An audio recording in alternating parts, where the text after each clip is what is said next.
Hi, I'm Diane, Dayton. We're at the 22nd Annual Boscov's Berks Jazz Fest in Reading, Pennsylvania. We're at the Jazz Base catching up with Bernie Williams. Thanks for taking time, Bernie. Oh, thanks for the opportunity. Well, so many people know you as New York Yankees player and also as a jazz guitarist. But you started playing baseball and playing guitar years ago and one and the same at the same time. Yeah, it was around the same time. My mom was just really tired of watching me and my brother just watching TV and being in the living room doing nothing. It was about 8 years old. And I said, we got to get them to play sports. And so she went around our neighborhood and we found a team, a little league team that sort of started us in sports. And my dad then he took over and then he started teaching me how to play the game.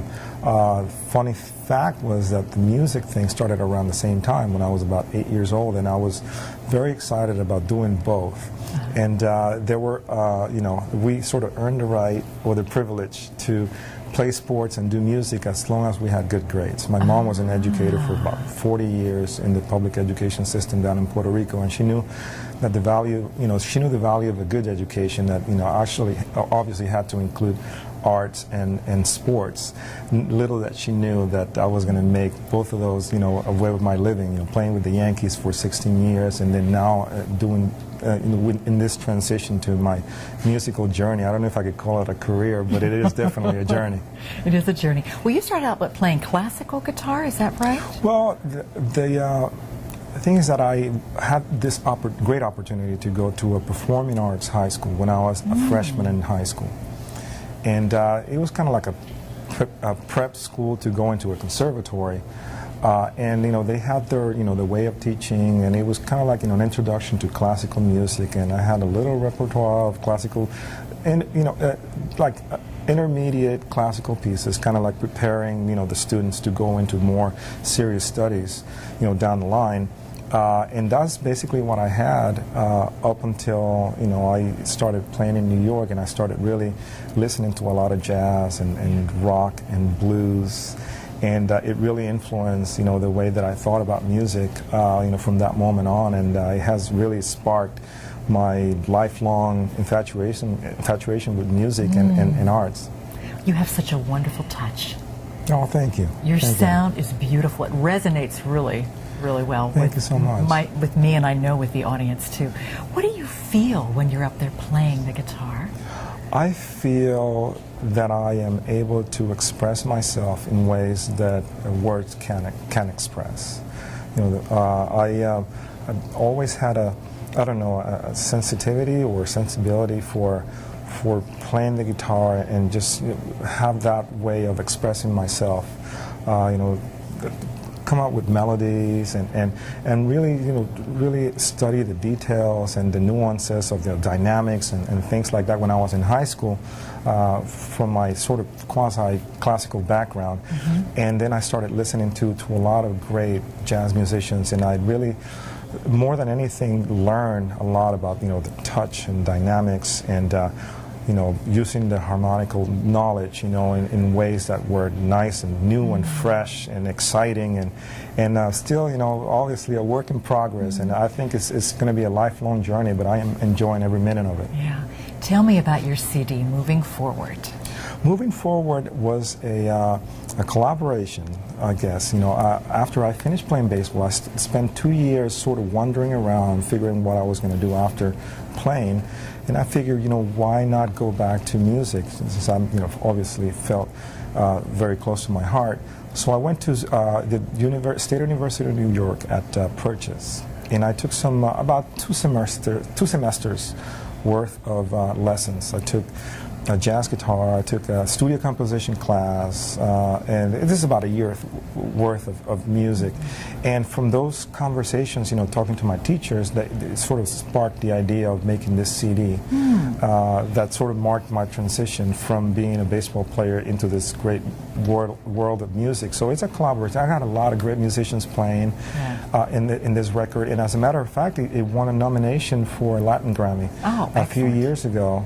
Obviously didn't win, but it was just great to be nominated. I had Mike Stern and Dave Weckl and Dave Koss and Wayman Tisdale, before he passed on, and just a great number of just amazing players playing on that CD. Wow. You have a book, too. Yes. The book is called Rhythms of the Game, and it was done in collaboration with the Dean of Studies at the Conservatory, Mr. Bob Thompson, and the studio composition professor, Mr. Dave Gluck. And it really talks about my transition, well, not the transition per se, but just the similarities that I found between the sports world and the music world, and how I was able to sort of put a full circle thing through the whole thing. I definitely used music and all the work ethic and the discipline that it took me to learn an instrument, and I applied it into my sports training, and that, I guess, in many ways enabled me to be a Major League Baseball player. I went into the Yankees, I played for a number of years, I was part of great teams. And from that experience, I was able to, I guess, draw, the fact that, performing under pressure, not really dwelling on your mistakes, learning from every mistake that I made, and learning a lot from them, and that now put it into my musical journey, now performing on stage, when all the lights are on me. And I was able to draw from that experience at playing Major League Baseball, now into this playing on stage. So it's kind of like a full circle thing, and I really enjoyed, working on that book. You keep playing, it's just a different arena. Yes. Yeah, keep having fun. Yeah. Education is really important to you. Tell me what you're doing with that. Well, I am, as a matter of fact, I am part of the, I guess, celebrity speakers and advocates for working in conjunction with NAM, the National Association of Music Merchants. And what we do is, we are going into Washington, D.C., and there's a law that is about to pass, as far as allocating funds from, public schools, and we want to make sure that, everybody that we talk to in Capitol Hill, senators and congresspeople, we want to make sure that they don't forget music and arts into the curriculum. They allocate funds for that, because unfortunately that's the first thing that they cut. And I am a living example of how an education that includes sports and arts and all that can make a good human being, a productive human being in this society. And I guess I'm the poster child for it. You are the poster child. So I am, I guess, lending my time and my effort to make sure that, to let them know that it's important. And, we're going to do that, during the next couple of days down in Capitol Hill. Well, you're proof of the balance of everything and how it all works together so well to raise you literally to a higher self of who you are. And better. Yeah. I mean, it all relates, doesn't it, Bernie? Yeah, absolutely. Everything comes together, and I think, you always try to challenge yourself, in everything you do. Try to make sure that you give 100% and keep learning. I think I do have this sort of learning attitude about the whole thing. In baseball, it was the same thing. I always felt like I had to learn something new every day. And in music, I feel like I'm trying to catch up, every day, and trying to make myself a better musician.